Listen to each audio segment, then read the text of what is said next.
Hello everyone, this is Imran. Welcome to the channel Usmani classes. Start कर रहे हैं हम हिस्ट्री जो हम पढ़ रहे थे, मॉडर्न हिस्ट्री का कुछ पार्ट, इसमें कि आज़ाद हिंद फौज जैसे हो गया, सुभाष चंद्र बोस। तो हम जो पहले कर रहे हैं वो है पैट के एग्ज़ाम का सिलेबस। पैट के एग्ज़ाम में जो सिलेबस दे रखा है जीएस का, उसके अकॉर्डिंग हम करने की कोशिश कर रहे हैं। पैट का एग्ज़ाम कंडक्ट करा रही है यूपीट्रिपलएससी, और वही कंडक्ट कराएगी बाकी के और एग्ज़ाम। तो हो सकता है जो सिलेबस पैट के एग्ज़ाम में ही है वही सिलेबस आगे के एग्ज़ाम में भी हो, यानी कि उस तरह के टॉपिक या इस तरह के क्वेश्चन आगे के एग्ज़ाम में वो रख सकती है।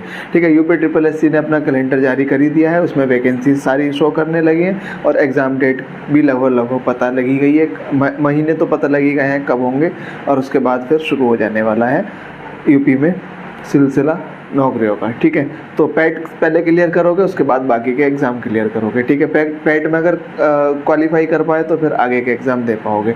ठीक है, तो पैट के एग्ज़ाम के लिए हम इस हिसाब से पढ़ रहे हैं। अब देखो, बौद्ध धर्म पैट के एग्ज़ाम में, तो भैया उसके बाद जो भी यूपीट्रिपलएससी या कोई भी एग्ज़ाम में बौद्ध धर्म आएगा तो वो सारा तो यही तो होगा, कुछ अलग थोड़ी हो जाएगा। भाई पैट में अलग हो गया और दूसरे में अलग हो गया, तो एक बार पढ़ के इन सारी चीज़ों को ख़त्म करते हैं। ठीक है, तो बौद्ध धर्म मैंने कोशिश की है एक ही वीडियो में सब कुछ ख़त्म करने की, तो स्टार्ट करते हैं। और इससे पहले अगर आप चैनल पर नए हो तो सब्सक्राइब करना, दोस्तों के साथ शेयर करना, लाइक जरूर किया करो। ठीक है, उसके बाद शुरू करते हैं हमारा बौद्ध धर्म। ठीक है, देखो जरा क्या होता था। 6वीं ईस्वी पूर्व क्या था ना,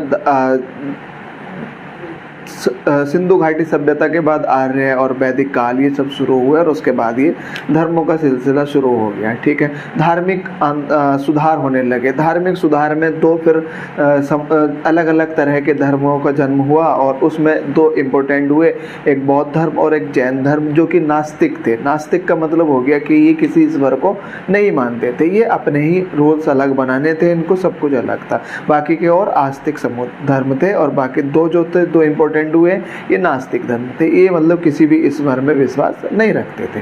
ठीक है, तो इन्होंने बौद्ध धर्म की जो स्टार्टिंग की थी वो भगवान बुद्ध ने की थी, गौतम बुद्ध ने की थी, और उनके बारे में हम पढ़ना शुरू कर रहे हैं। किस तरह के क्वेश्चन बनेंगे और किस तरह से एग्जाम में पूछे जा सकता है, उसके बारे में अभी हम बात करने वाले हैं। ठीक है, तो स्टार्ट करते हैं बौद्ध धर्म। बौद्ध धर्म में अगर हम बात करें तो गौतम बुद्ध के बारे में सारी बातें, बौद्ध धर्म मतलब गौतम बुद्ध के बारे में चल रही है। ठीक है, ये मैं यहाँ पर लिख देता हूँ गौतम बुद्ध। ठीक है, तो ये सारी बातें गौतम बुद्ध के बारे में चल रही, भगवान बुद्ध के बारे में चल रही। क्या है देखते हैं। जन्म 563 बीसी में हुआ था। क्वेश्चन पूछ लिया जाएगा भगवान बुद्ध का या गौतम बुद्ध का जन्म कब हुआ था, तो 563 बीसी में। 563 बीसी मतलब बिफोर क्राइस्ट, ईसा मसीह से पूर्व। ठीक है, ईस्वी पूर्व भी बोलते हैं। बीसी मतलब इंग्लिश में बिफोर क्राइस्ट, और हिंदी में ईस्वी पूर्व। 563 ईस्वी पूर्व में हुआ था, और हुआ कहाँ था, लुम्बिनी कपिलवस्तु, जो कि आज के टाइम पे नेपाल में है। ठीक है, तो कपिलवस्तु लुम्बिनी यानी कि भारत की जो सीमा है उससे 7 किलोमीटर के दायरे में है। नेपाल में लुम्बिनी एक जगह, और ये कपिलवस्तु उस टाइम का साम्राज्य था। ठीक है, तो अब ये बात कहाँ से पता लगती है कि लुम्बिनी में हुआ था, है ना। गौतम बुद्ध का जो जन्म हुआ था वो लुम्बिनी में हुआ था, कपिलवस्तु के। ये बात पता कहाँ से लगती है, तो ये बात पता लगती है अशोक के अभिलेख रुमिनदेई से। ऐसे क्वेश्चन पूछ लेगा, कौन से अशोक के अभिलेख में भगवान बुद्ध के जन्म स्थल का वर्णन किया गया, तो रुमिनदेई इसका आंसर हो जाएगा। ठीक है, अशोक के अभिलेख थे, इंस्क्रिप्शंस थे अशोक के, और उसमें रुमिनदेई जिसमें भगवान बुद्ध के बारे में वर्णन किया गया। वो जो अशोक था वो बौद्ध धर्म का अनुयायी था, और चंद्रगुप्त मौर्य की अगर हम बात करें तो चंद्रगुप्त मौर्य जो था वो जैन धर्म का अनुयायी था। ठीक है, बिंबिसार का पुत्र अशोक और चंद्रगुप्त मौर्य का बिंदुसार। ठीक है, तो बिंदुसार चंद्रगुप्त मौर्य का और बिंदुसार का पुत्र अशोक। ठीक है, तो अशोक जो था वो बौद्ध धर्म का था, और चंद्रगुप्त मौर्य वो जैन धर्म का था। तो अशोक के अभिलेख रुमिनदेई में ये वर्णन मिलता है कि नेपाल जो आज टाइम का जगह है, और लुम्बिनी में हुआ था कपिलवस्तु के खत्म होती बात। और इनका बचपन का नाम था सिद्धार्थ इनके बचपन का नाम था। तो गौतम बुद्ध के बचपन का नाम सिद्धार्थ था। ऐसे क्वेश्चन पूछ लिया जाएगा। भैया देखो, मैंने पूरी कोशिश की है एक ही चार्ट में सारी चीज़ें को कवर अप करने की, बस एक बार देख लेना इनको।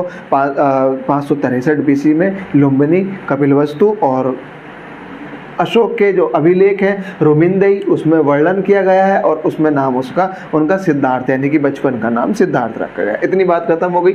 अच्छा, बात करते हैं मृत्यु के बारे में। 483 बीसी को इनकी मृत्यु हो जाती है। 483 यानी कि 80 वर्ष की अवस्था में इनकी मृत्यु। 563 ठीक है। BC मतलब होता है पीछे की तरफ को आना, ठीक है। तो 563 BC है, ठीक है। इसके बाद फिर 563 लिख रहा हूँ मैं, सॉरी, 563 BC और उसके बाद फिर 562 BC और फिर 561 BC। BC मतलब पीछे को आती है, ठीक है। तो 563 BC में जन्म हुआ था और 483 BC में इनकी मृत्यु हो जाती है, ठीक है। और कुशीनगर जगह है एक, कुशीनगर में, और इस घटना को बोलते हैं, कुशीनगर एक जगह थी और वहाँ पे इनकी मृत्यु हो जाती है 483 BC में। और ये इम्पोर्टेंट बात है कि ये जो घटना हुई है, इनकी मृत्यु जो हुई है,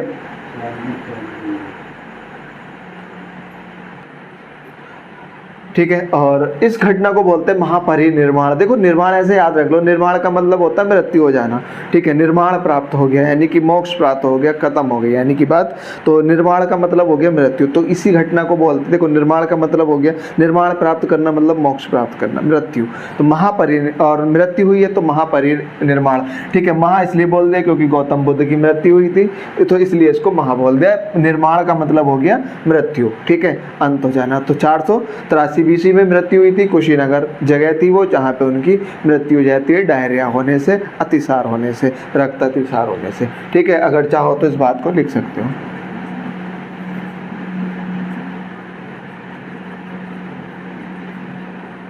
ठीक है। आगे देखते हैं। पिता इनके सुद्धोधन थे, इनके बारे में भी जान लेते हैं, इंपॉर्टेंट है। क्या गौतम बुद्ध के पिताजी का नाम सुद्धोधन, और ये पूछ लेगा कि सुद्धोधन जो थे वो कौन से कुल के थे, कौन से वंश के थे, तो शाक्य वंश के या शाक्य कुल कह सकते हैं। तो गौतम बुद्ध के जो पिता थे, जो सुद्धोधन थे, वो शाक्य कुल के थे और वो कपिलवस्तु के उस टाइम राजा थे, ठीक है। तो कपिलवस्तु के राजा सुद्धोधन और वो शाक्य कुल के थे। और माता की थी महामाया या माया देवी कह सकते हो, माता का नाम महामाया या माया देवी, और ये कोल्य वंश की थी। इसको क्वेश्चन पूछ ले आएगा कि भगवान बुद्ध की जो माता थी वो कौन से वंश की थी, तो कोल्य वंश इसका आंसर हो जाएगा। और पिताजी जो थी वो शाक्य वंश के थे। शाक्य वंश कपिलवस्तु के राजा थे और कोल्य वंश की माता जी थी। और इनके जन्म के लगभग 7 दिन के बाद इनकी माता का देहांत हो जाता है। फिर इनको जो पालती हैं वो उनकी सौतेली माँ, यानी कि इनके पिताजी, इनकी मौसी, सौतेली माँ मतलब इनकी मौसी जो थी, इनकी माता की बहन प्रजापति गौतमी, और इनसे विवाह कर लेते हैं। और विवाह करने के बाद फिर वो इनको पालती हैं, ठीक है। पहली महिला भी यही है, ठीक है। गौतम बुद्ध ने जिनको शिक्षा दी थी सबसे पहली महिला भी यही है, ठीक है। प्रजापति गौतमी अपनी माँ को, जो सौतेली माँ थी, उन्हीं को उन्होंने सबसे पहले महिला जो थी उनको शिक्षा दी थी और वो थी प्रजापति गौतमी, ठीक है। इन्हीं को ही सबसे पहले गौतम बुद्ध ने महिलाओं में सबसे पहले गौतम बुद्ध ने प्रजापति गौतमी को शिक्षा दी थी। क्लियर हो गई भैया इतनी बात। आगे चलते। पत्नी इनकी यशोधरा थी और 16 वर्ष की आयु में गौतम बुद्ध का विवाह हो जाता है। 16 वर्ष की आयु में गौतम बुद्ध का विवाह इसलिए हो जाता है क्योंकि जब इनका जन्म हुआ तो एक विद्वान ने, एक पंडित ने, ऐसे कह सकते हो, भविष्यवाणी की थी, या तो ये बहुत बड़े सन्यासी बनेंगे या फिर बहुत पराक्रमी राजा बनेंगे, ठीक है। तो इनके पिताजी को एक डर सताने लगा, चलो पराक्रमी राजा तो ठीक है, लेकिन अगर सन्यासी बना तो पूरा वंश खत्म हो जाएगा। तो बहुत जल्दी ही इन्होंने इनकी शादी करा दी। और फिर वो महलों में फिर किसी भी तरह का दुख नहीं होना चाहिए इनको, तो वो सन्यासी तभी बनता है जब इंसान को दुख होता है। तब जब दुख होता है वो दुखों से परेशान हो जाता है, उसके बाद वो सब कुछ त्यागने के बाद सन्यासी बनने की कोशिश करता है, ठीक है। तो इसलिए उन्होंने उनकी 16 वर्ष की आयु में विवाह करा दिया और फिर बहुत ऐशो आराम की व्यवस्था उनकी की, ठीक है। उसके बाद भी फिर वो देखो सन्यासी बने। क्या रीजन उसका रहा था उसके बारे में हम बात करेंगे। पुत्र थे इनके राहुल, और इनके पुत्र का जन्म हो जाता है और उनका नाम था राहुल। और 16 वर्ष की उम्र में यशोधरा से शादी हो जाती है। माता जी जो थी उनकी, यानी कि पिताजी शाक्य वंश के थे और माता जी जो थी इनकी कोल्य वंश की महामाया कह सकते हो या माया देवी, और इनको पाला था इनकी सौतेली माँ प्रजापति गौतमी ने, ठीक है। आगे चलते हैं। पुत्र की बात अगर हम करें तो राहुल और 4 दृश्य, इतना सब कुछ करने के बाद पुत्र की भी प्राप्ति हो जाती है, जन्म हो जाता है। फिर उन्हें लगता है यार मैं तो गृहस्थ जीवन में व्यस्त होता चला जा रहा हूँ, पुत्र भी हो गया और सब चीज़ें बस इसी में लगा हुआ हूँ, प्रेम सब बढ़ने लगा है। तो उन्होंने फिर ऐसे घूमने का मन किया, बाहर जाने का मन किया, तो उन्हें 4 दृश्य दिखाई देते। ये क्वेश्चन भी पूछ लिया जाता है। वृद्ध व्यक्ति, उन्होंने पूछा भैया ये क्या है, ये उन्होंने कहा भैया ये जीवन की अंतिम व्यवस्था है। अपने सारथी से पूछा पूछा ये जीवन की अंतिम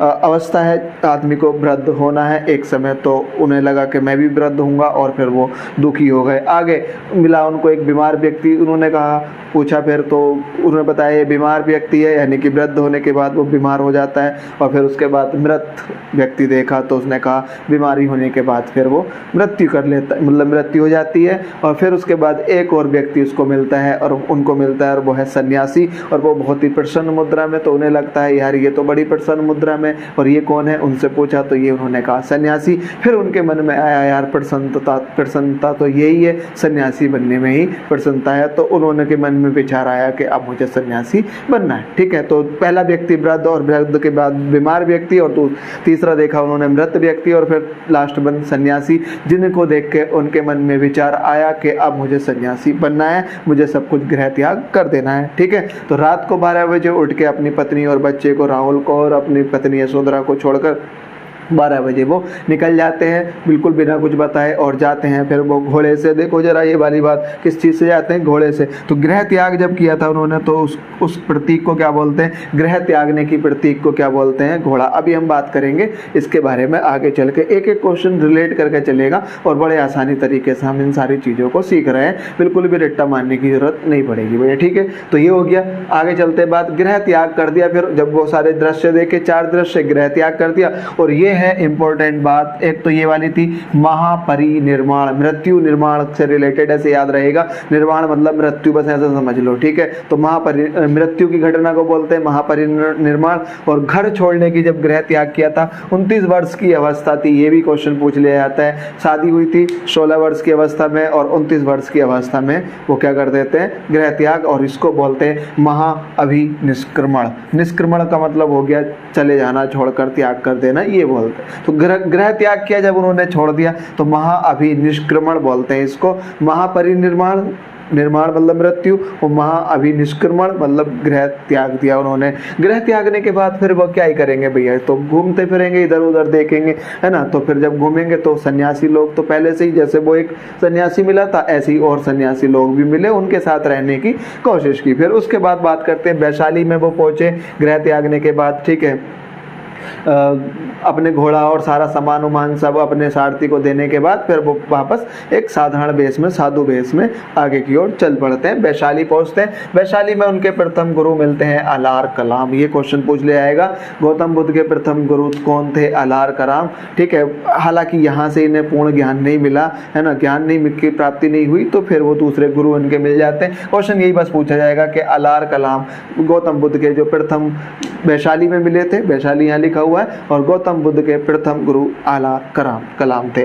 ठीक है, कालाम थे। ठीक है, उसके बाद ये राजगृह पहुंचते हैं। यहाँ भी ज्ञान की प्राप्ति नहीं होती, राजगृह पहुंचते हैं, और राजगृह में फिर इनको दूसरे गुरु मिलते हैं, रुद्र रामपुत्र इनके दूसरे गुरु होते हैं, और वहाँ पे इनको ज्ञान नहीं मिलता है। यानी कि ज्ञान, अब बात करते भाई ज्ञान क्या था, ज्ञान कौन सी चीज़ थी, है ना। ज्ञान का मतलब होता है सेल्फ सेटिस्फैक्शन, जब अपना आप सेटिस्फैक्शन होने लगता है, जब अपना मन संतुष्ट हो जाता है, हाँ भाई सब कुछ यही है, ठीक है, तो वो ज्ञान हो जाता है। अभी हम क्या बात करें कि ज्ञान क्या होता है। ज्ञान की प्राप्ति नहीं हुई, इनको मतलब क्या नहीं मिला, फिर ज्ञान क्या मतलब होता है ना। तो मतलब सेल्फ सेटिस्फैक्शन नहीं मिला, जिस चीज़ की तलाश में निकले थे, जो उनको प्रसन्न रख सके, खुश रख सके, तो वो उनको नहीं मिला था, वो होता है ज्ञान की प्राप्ति नहीं हुई। और रुद्र रामपुत्र सेकंड गुरु, इतने इंपॉर्टेंट ये वाले नहीं है, लेकिन ये वाले अलार कलाम बहुत इंपॉर्टेंट है, क्योंकि गौतम बुद्ध के ये प्रथम गुरु थे। ठीक है, यहाँ पे भी, और वैशाली में, और दूसरे पे राजगृह में। इसके बाद भैया यहाँ पे नहीं मिला तो फिर वो आगे चले जाते हैं बोध गया। गया मतलब बिहार में है, गया बिहार में, बोध गया एक जगह है, और वहाँ पे वो उन्होंने तपस्या की 6 वर्ष के बाद, लगातार 6 वर्ष, मतलब 29 वर्ष में घर छोड़ा था, 6 वर्ष मतलब 35 वर्ष हो गए, और लगातार तपस्या करने के बाद फिर उनको भूखे प्यासे तपस्या करने के बाद फिर होता है वैशाख पूर्णिमा के दिन पीपल के वृक्ष के नीचे, ठीक है, गया में, बोध गया में पीपल के वृक्ष के नीचे, और ज्ञान प्राप्त होता है। निरंजना नदी या फाल्गु नदी बोलते हैं इसको, ये भी इंपॉर्टेंट है। बोध गया में हुआ था ज्ञान, यानी क्वेश्चन पूछ लिया जाएगा गौतम बुद्ध को ज्ञान की प्राप्ति कब हुई, कहाँ हुई थी, जगह कहाँ थी वो, बोध गया। कौन से वृक्ष के नीचे, पीपल के वृक्ष के नीचे ज्ञान की प्राप्ति हुई थी, और वो नदी निरंजना या फिर फाल्गु नदी के नाम से जानी जाती है, और वो जगह बिहार में। और दिन भी पूछ लिया जाता है, बैसाख पूर्णिमा, ठीक है। बैसाख पूर्णिमा का वो दिन था जिसको बुद्ध पूर्णिमा के नाम से भी आज जाना जाता है, बैसाख पूर्णिमा के दिन, ठीक है। इनको ज्ञान की प्राप्ति होती है, ठीक है। और जब ज्ञान की प्राप्ति हो गई तो ये कहलाए शाक्य मुनि, ठीक है। शाक्य वंश के तो थे ही ये, है ना, इनके पिताजी शाक्य वंश के थे, और शाक्य वंश के तो बस वहीं से याद रख लेना, शाक्य, और ज्ञान प्राप्ति हुई, सन्यासी बन गए तो मुनि हो गए। तो ज्ञान प्राप्ति के बाद क्वेश्चन पूछ लिया जाएगा क्या कहलाए, फिर वो शाक्य मुनि कहलाए। ज्ञान की जब प्राप्ति हो गई उनको, ठीक है, 6 वर्ष तक तपस्या करने के बाद, लगातार सोचने के बाद, विचार करने के बाद, ठीक है, और उनको ज्ञान की प्राप्ति हो जाती है। ज्ञान की प्राप्ति में क्या हुआ कि यही चीज जो है, जो मैं ढूंढने आया था, सर्व सुख, यही है सब चीजें, और वो क्या है अभी हम बाद में बात करेंगे। 35 वर्ष की आयु में गुरु पूर्णिमा के दिन कह सकते हो, या बैसाख पूर्णिमा के दिन पीपल के वृक्ष के नीचे और फाल्गु नदी या फिर आप निरंजना नदी के किनारे जो वो वृक्ष लगा हुआ था, वहां पर उनको ज्ञान की प्राप्ति हो जाती है। और ज्ञान की प्राप्ति के बाद वो क्या कहलाते हैं, फिर शाक्य मुनि कहलाते हैं। आगे चलते हैं, प्रथम उपदेश। जब भैया ज्ञान की प्राप्ति हो जाती है, ज्ञान मिल जाता है, तो अब वो ज्ञान बताना भी होगा, किसी को ज्ञान की प्राप्ति हो गई है ना, कि क्या ज्ञान मुझे मिला, क्या चीज़ मुझे मिली है, क्या चीज़ सही होती है। तो अब वो फिर उन्होंने उपदेश देने शुरू किए, और प्रथम उपदेश जब उन्होंने दिया, इसी को बोलते हैं धर्म चक्र प्रवर्तन, ठीक है। धर्म के चक्र में जो, यानी कि देखो धार्मिक तो था ही नहीं, ये ऑब्वियस, ये बिल्कुल नास्तिक समुदाय था, यानी कि नास्तिक, जो नास्तिक मतलब होता है जो ईश्वर को नहीं मानता है, कोई ईश्वर नहीं है ऐसा मानता है, वो नास्तिक होता है। तो धर्म चक्र परिवर्तन प्रथम उपदेश जो दिया, इसको बोलते हैं धर्म चक्र परिवर्तन। और दिया कहाँ था वो, सारनाथ में, और ऋषिपत्तनम भी इस जगह को बोलते हैं। सारनाथ और कहीं कहीं ये जगह ऋषिपत्तनम के नाम से भी मिल जाती है। तो सारनाथ में पहला उपदेश ज्ञान कहाँ प्राप्त हुआ, बोध गया में, और प्रथम उपदेश दिया सारनाथ में। और प्रथम शिष्य जिसको ये उपदेश दिया वो था आनंद। और पहला उपदेश जब पहली बार सुना किसी ने तो उसको आनंद आ गया, है ना, ऐसे याद रख सकते हो। तो प्रथम शिष्य इनका आनंद था, ऐसे याद रखते हो। प्रथम गुरु अलार कलाम हो गए, ठीक है, प्रथम गुरु अलार कलाम वैशाली में, और उसके बाद फिर वो बोध गया गए। दूसरे गुरु तो राजगृह में, वो इतने इंपॉर्टेंट नहीं है। उसके बाद आगे चलते हैं, ठीक है। बोध गया में उनको ज्ञान की प्राप्ति हो जाती है बैसाख पूर्णिमा के दिन, जिसको बुद्ध पूर्णिमा भी कहा जाता है, पीपल के वृक्ष के नीचे और फाल्गु नदी, निरंजना नदी के किनारे फिर मिला। और उसके बाद वो शाक्य मुनि कहलाए। प्रथम उपदेश उन्होंने अपना सारनाथ में दिया, और पहले उनके शिष्य थे आनंद। सारनाथ ऋषिपत्तनम के नाम से जाना जाता है। और प्रथम उपदेश जो दिया था उसको धर्म चक्र परिवर्तन बोलते हैं, ठीक है। देखो गृह त्याग की जो बहुत ही महापरिनिर्माण, मृत्यु की, गृह त्याग की, महापरिनिष्क्रमण, और उसके बाद फिर वो आता है धर्म चक्र परिवर्तन। ये 3 चीजें बड़ी ही इंपॉर्टेंट है, ठीक है भैया, ये बात समझ आ गई। महाअभिनिष्क्रमण गृह त्याग, निर्माण मृत्यु से, निष्क्रमण याद रहेगा त्याग से, और धर्म चक्र। देखो जरा ज्ञान की प्राप्ति हुई तो धर्म चक्र परिवर्तन हो गया, ऐसे याद रख सकते हो, है ना। तो धर्म चक्र परिवर्तन ये हो गया सारनाथ में। आगे चलते, सर्वाधिक उपदेश, ये भी क्वेश्चन पूछ लिया जाएगा, यानी गौतम बुद्ध ने सर्वाधिक उपदेश किस जगह पर दिए थे, और श्रावस्ती इसका नाम होगा। उसके बाद फिर बहुत सारे लोग इनके शरण में आने लगे, इनके उपदेश सुनने लगे, इनकी बातें सुनने लगे, मानने लगे, उन्हें लगने लगा कि हाँ यही सब कुछ है ना, ये सारी चीजें जितनी भी उन्होंने बताई। और उसके बाद फिर वो श्रावस्ती, ये क्वेश्चन पूछ लिया जाएगा। सबसे पहला उपदेश सारनाथ में, और सबसे ज्यादा उपदेश दिए थे श्रावस्ती में। और अंतिम उपदेश जब वो कुशीनगर पहुंचे, यानी कि जहां उनकी मृत्यु होनी थी, महापरिनिर्वाण उनको होना था, उसके बाद उन्होंने अंतिम उपदेश दिया, लास्ट उपदेश सुभद्र को दिया,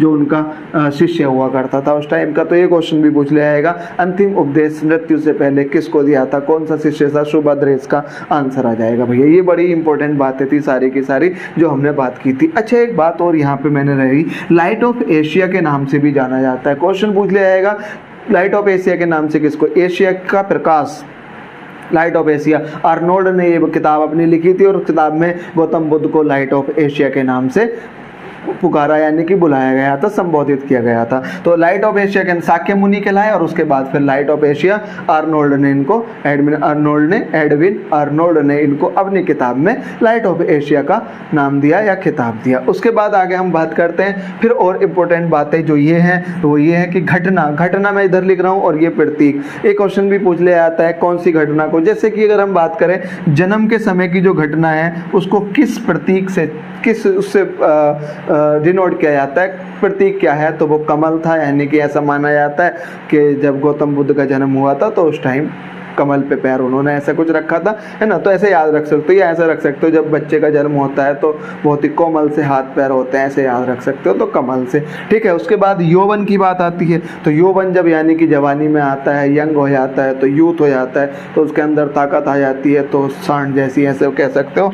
तो इस यौवन वाले को प्रतीक दिया सांड का। और उसके बाद गृह त्याग, अभी हमने बात की थी, जब घर त्यागा था तो वो घोड़े पर बैठ के गए थे, तो गृह त्याग की घटना को का प्रतीक दिया घोड़ा। ऐसे क्वेश्चन पूछ जाएगा बौद्ध धर्म के अनुसार या भगवान बुद्ध के लिए जो घोड़ा धर्म प्रतीक है वो किस घटना का प्रतीक है, तो घोड़ा मतलब गृह त्याग, ऐसे याद रख सकते हो। यौवन मतलब यानी कि कोई व्यक्ति अगर यंग होगा, ठीक है, तो सांड जैसी फुर्ती होगी, उसके अंदर ताकत होगी, ऐसे कह सकते हो। और जब बच्चे का जन्म होता है तो कोमल से हाथ पैर होते हैं, तो कमल से, ऐसे याद रख सकते हो। ज्ञान की प्राप्ति हो गई, तो पता ही है ज्ञान की प्राप्ति कहाँ हुई थी, पीपल के वृक्ष के नीचे, बोध गया में, निरंजना नदी, फाल्गु नदी के और वैशाख पूर्णिमा के दिन। और उसके बाद फिर वो शाक्य मुनि कहलाए और लाइट ऑफ एशिया आर्नोल्ड ने उनको बोला था। ये बात हमने यहाँ से पढ़ ली। और उसके बाद निर्माण मतलब होता है बौद्ध धर्म के अनुसार, निर्माण का मतलब होता है मृत्यु, ठीक है। तो निर्माण को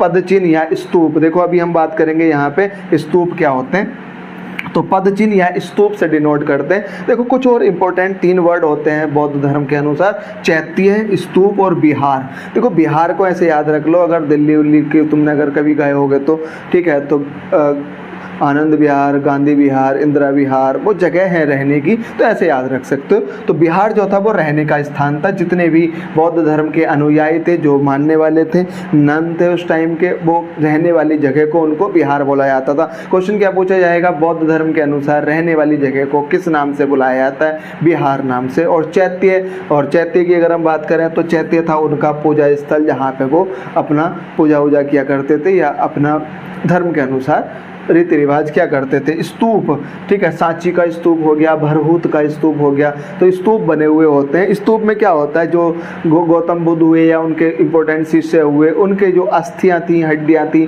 उनको कलेक्ट करके इकट्ठा करके और वो एक बड़ा सा डोम टाइप का यानी गुम्बद टाइप का बना दिया, उसको स्तूप बोला जाता है। वो भी इनके लिए बहुत ही पूज्य स्थल होता है, बहुत ही महत्वपूर्ण स्थल होता है बौद्ध धर्म के अनुसार। स्तूप हो गया अस्थियों का, मतलब उन्होंने अस्थियां रख के और उनके ऊपर से एक डोम टाइप का बनाना, वो इनके लिए एक पवित्र स्थल माना जाता है। चैत्य जहाँ पर वो पूजा वूजा किया करते थे। और बिहार मतलब रहने की, बिहार का मतलब ही रहने की जगह है, ठीक है। गांधी विहार, इंदिरा विहार दिल्ली में है सारी जगह, ठीक है, वो रहने की जगह है, तो ऐसे याद रख सकते हो बिहार में, ठीक है। तो एक बार मैं जल्दी से रिवाइज कराऊंगा इसको बाद में, अभी फिलहाल और आगे चलते हैं। उसके बाद हमारे पास कुछ बौद्ध संगीति बड़ी इंपॉर्टेंट है भैया, ये बौद्ध संगीति कुछ इंपॉर्टेंट है ही, ठीक है। 483 बीसी में जब गौतम बुद्ध की मृत्यु हुई तो तभी पहली बौद्ध संगीति हुई थी 483 बीसी में, और वो हुई कहाँ थी, राजगृह में, ऐसे याद रख सकते हो। 483 बीसी राजगृह में। और वो कराई किसने थी, उस टाइम का राजा अजातशत्रु, हर्यक वंश का राजा था अजातशत्रु,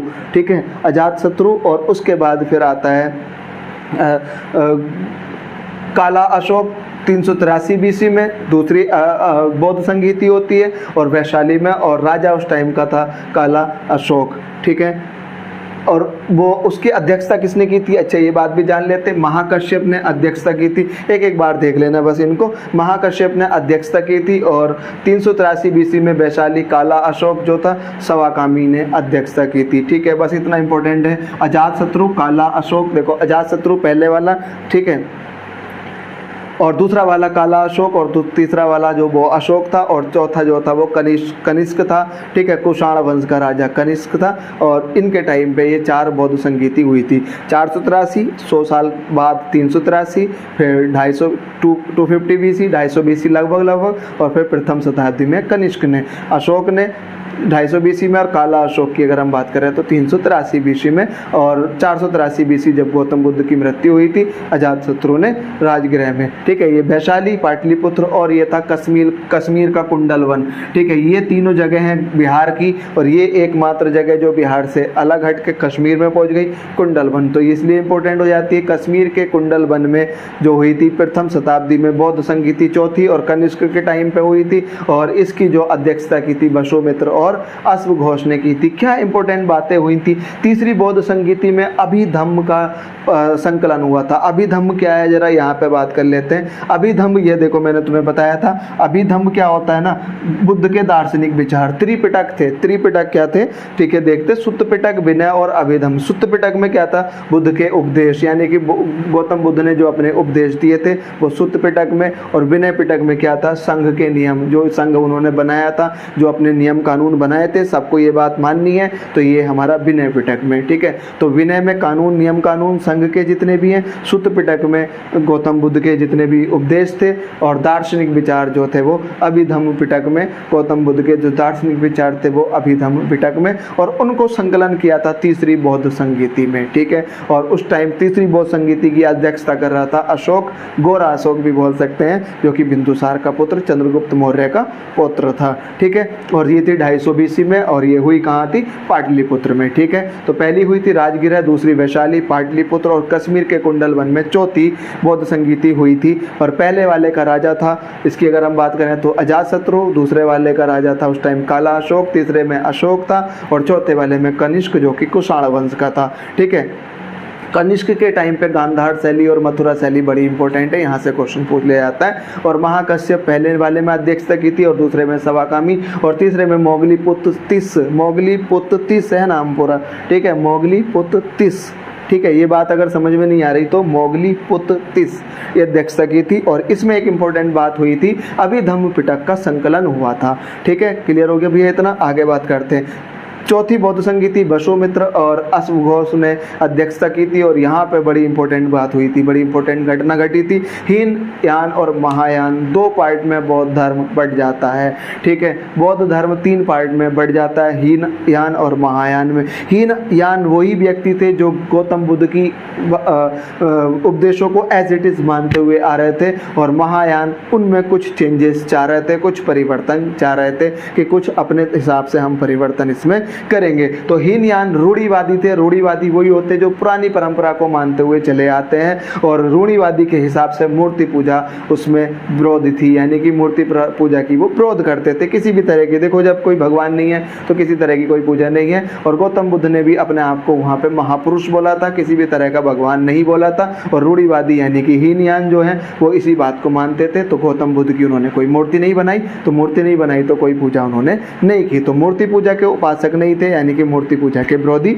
हीनयान वाले थे। और महायान वाले जो थे वो परिवर्तन समर्थक थे, परिवर्तन चाहते थे। और उन्होंने कहा था जो गौतम बुद्ध थे वो भगवान थे हमारे लिए, और उन्होंने उनकी मूर्ति बनाई, और उनकी गांधार शैली में और मथुरा शैली में गौतम बुद्ध की मूर्तियां बनाई गई। कनिष्क के टाइम की गांधार शैली और मथुरा शैली, और मूर्ति पूजा के वो उपासक थे। ये दोनों में डिफरेंस था हीनयान और महायान में। हीनयान क्या था? रूढ़िवादी, और वो मूर्ति पूजा के विरोधी थे। महायान क्या था? परिवर्तन के समर्थक थे, और वो मूर्ति पूजा के सपोर्टर थे, यानी कि गौतम बुद्ध की वो मूर्ति बना के पूजा क्या करते थे। और इम्पोर्टेंट बात यहाँ पे हम समझते हैं, त्रिपिटक मैंने बात कर ली थी, हालांकि ये है सुत्त पिटक, विनय पिटक और अभिधम्म। सुत्त पिटक में क्या था?